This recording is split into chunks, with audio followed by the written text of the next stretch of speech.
For thousands of years, God spoke. Through burning bushes, through thunder on mountaintops, through prophets who stood before kings and declared the word of the Lord. He spoke to Abraham. He spoke to Moses. He spoke through Isaiah, through Jeremiah, through Ezekiel, through Daniel. The voice of God was never far from his people, until one day it stopped. 400 years of absolute silence. No prophets, no visions, no voice from heaven, no miracles, no word from God. Just silence. And the question that has haunted theologians for centuries is this: where was God? What was happening? And why did he go completely silent for 400 years? The answer is one of the most breathtaking things hidden in all of Scripture.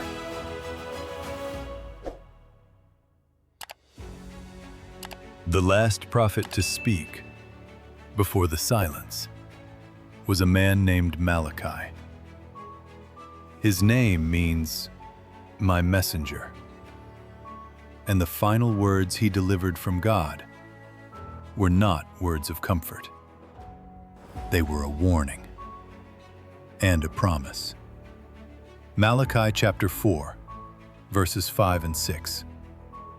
See, I will send the prophet Elijah to you before that great and dreadful day of the Lord comes. He will turn the hearts of the parents to their children and the hearts of the children to their parents. Or else I will come and strike the land with total destruction. These were the last recorded words of God to his people for 400 years. A promise that someone was coming. A warning of what would happen if hearts did not turn back. And then, silence. The prophets stopped speaking. No new scripture was written. The heavens went quiet. Israel waited. Generation after generation, they kept the law. They maintained the temple.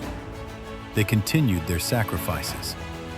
But the voice they had known since the days of Abraham did not come. The silence lasted 400 years.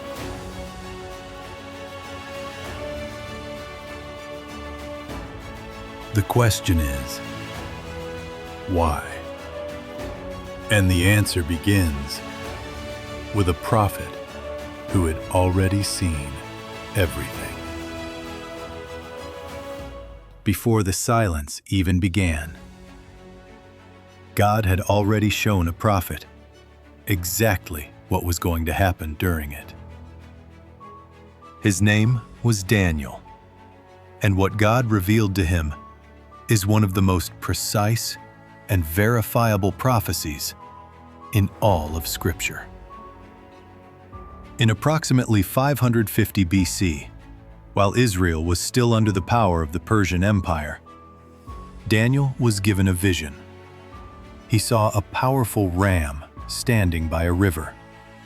It had 2 horns, one higher than the other. The ram charged in every direction: west, north, south. Nothing could stand against it. No animal could rescue from its power. It did as it pleased and became great. Then, from the west, something came.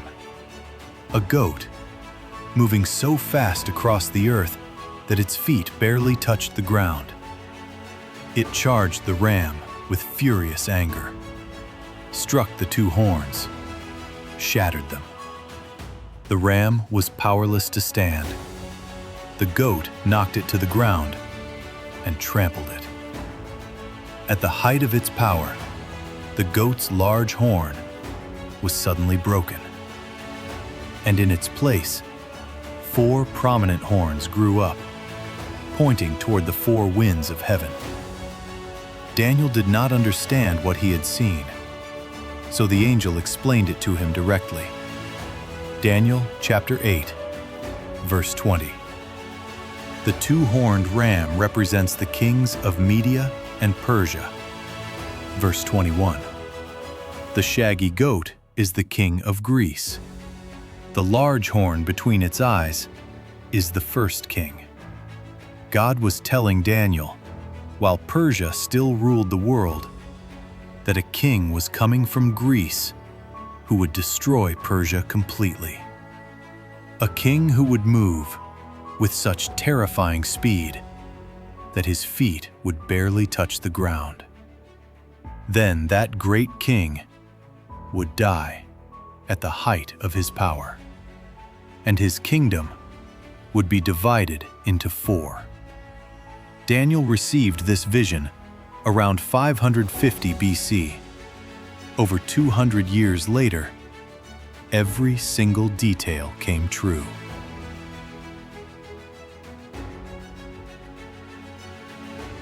In 336 BC, a young Macedonian king came to power.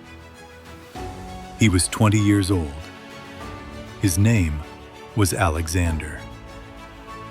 Within 13 years, Alexander the Great had conquered the entire known world. Egypt, Persia, Israel, all the way to India, moving at a speed that stunned the ancient world. Just as Daniel had seen, the goat moving with its feet barely touching the ground. At the height of his power, Alexander died suddenly, at 32. No heir, no plan. Exactly as the large horn was broken at the height of the goat's power. And his empire was divided among 4 of his generals: Cassander, Lysimachus, Seleucus, Ptolemy. 4 horns, 4 directions. Exactly as Daniel saw it, over 200 years before it happened. God was not absent during the silence. He had already described every empire that would rise before the silence even began. But what Alexander spread across the world before his death was something God had planned to use. Everywhere Alexander conquered, he spread the Greek language, one common tongue across the entire ancient world. Koine Greek.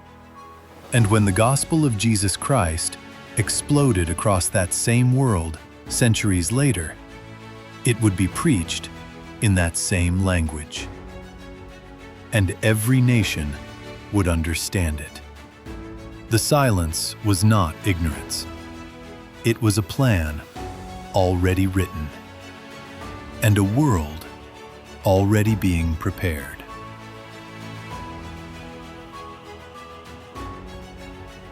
One of the 4 kingdoms that rose after Alexander's death was the Seleucid Empire, ruling from Syria, and from this kingdom came a man who would become one of the darkest figures in the entire silent years. His name was Antiochus IV. He called himself Antiochus Epiphanes. The name means God manifest.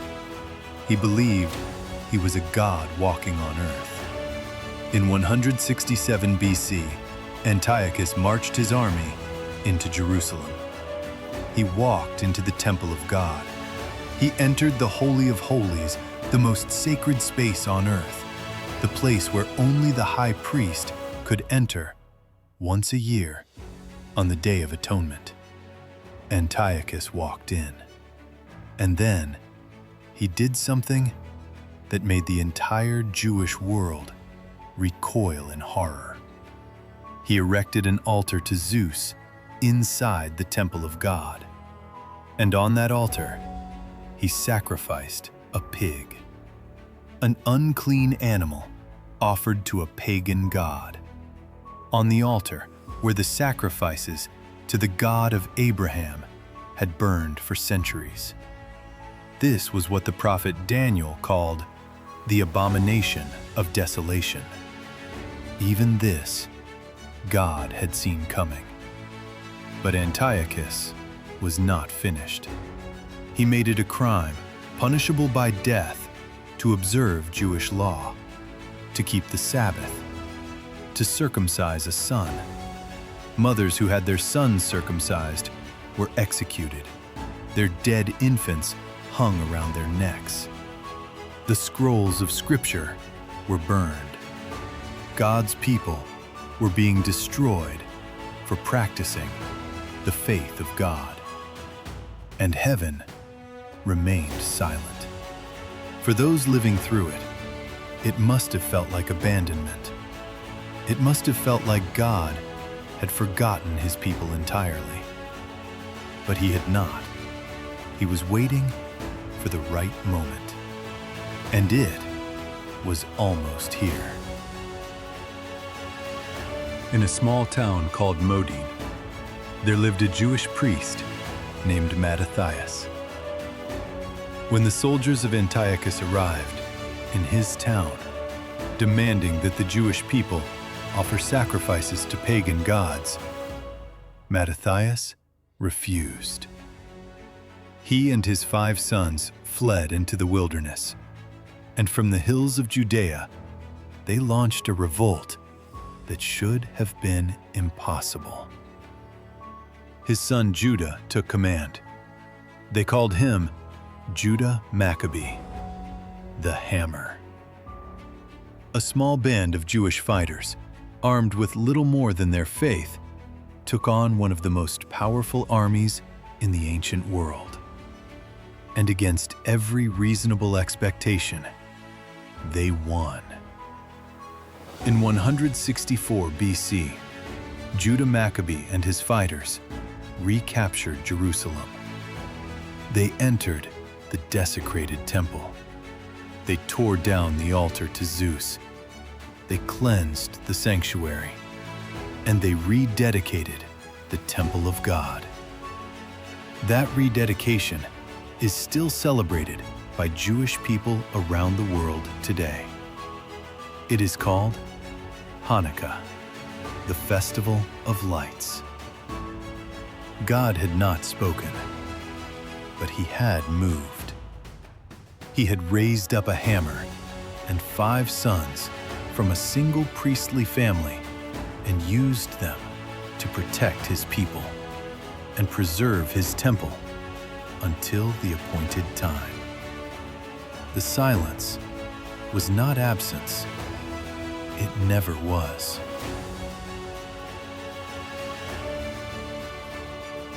After the Maccabees, the Jewish people had a brief season of independence. But it did not last. Daniel had seen this coming as well, in his vision of a great statue revealed to the king of Babylon. After the bronze, representing Greece, came legs of iron. Cold, hard, unbreakable, crushing everything beneath them. Rome. In 63 BC, the Roman general Pompey arrived in Jerusalem. He walked into the temple. He entered the Holy of Holies. He looked around, and then he left. Israel became part of the Roman Empire. The world that Jesus Christ would be born into was now being built. And what Rome built during the silent years was extraordinary. Roads.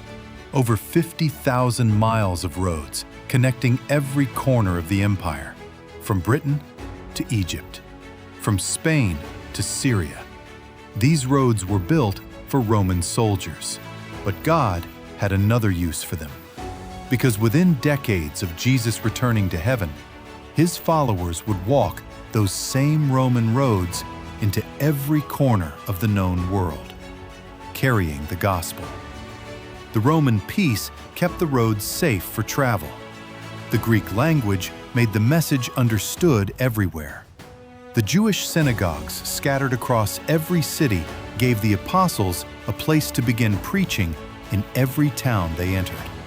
God had spent 400 years building the infrastructure for the most important message in human history. He was not silent. He was engineering a world.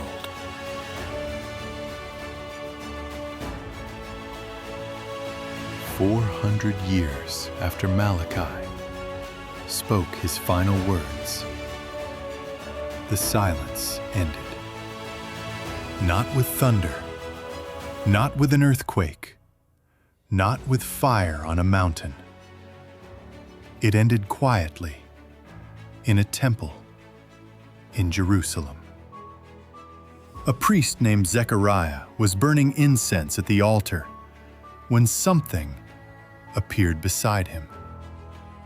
An angel. Luke chapter 1, verse 13. Do not be afraid, Zechariah. Your prayer has been heard. Your wife Elizabeth will bear you a son, and you are to call him John. He will be great in the sight of the Lord. He will go on before the Lord in the spirit and power of Elijah. Elijah, the same name Malachi had spoken 400 years earlier. God's last words before the silence had been a promise. I will send Elijah before the great day. And now, after 4 centuries of waiting, the angel was announcing that the promise was being kept. The messenger was coming. And shortly after, in a small town in Galilee, a young woman named Mary received a visit of her own. The angel Gabriel, Luke chapter 1, verse 31, you will conceive and give birth to a son, and you are to call him Jesus. He will be great and will be called the Son of the Most High. 400 years of silence. And then, the most important words ever spoken in human history. The wait was over. Everything that had been prepared, the language, the roads, the synagogues, the Jewish communities scattered across the world, was ready. The world had been built, and now the Word entered it. When you read the Bible, most people move directly from the Old Testament to the New Testament. One page, one turn. Malachi, then Matthew. But between those 2 pages, 400 years passed. 400 years of empires rising and falling, exactly as Daniel had seen. 400 years of God's people being persecuted and preserved. 400 years of roads being built and languages being spread, and a world being made ready for one moment. The silence was never abandonment. The silence was the sound of something being built that was too large and too complex for human eyes to see while it was happening. And here is what should stop you completely. Daniel saw every empire coming 200 years before they rose, which means during the silence, God was not watching events unfold and responding. He was watching His own words come to pass. Every empire, every language, every road, every synagogue, already described, already planned, already certain. God is never absent in the silence. He is working in the silence. He is always working in the silence. And what He builds in the quiet always reveals itself at exactly the right moment. Not a day early, not a day late.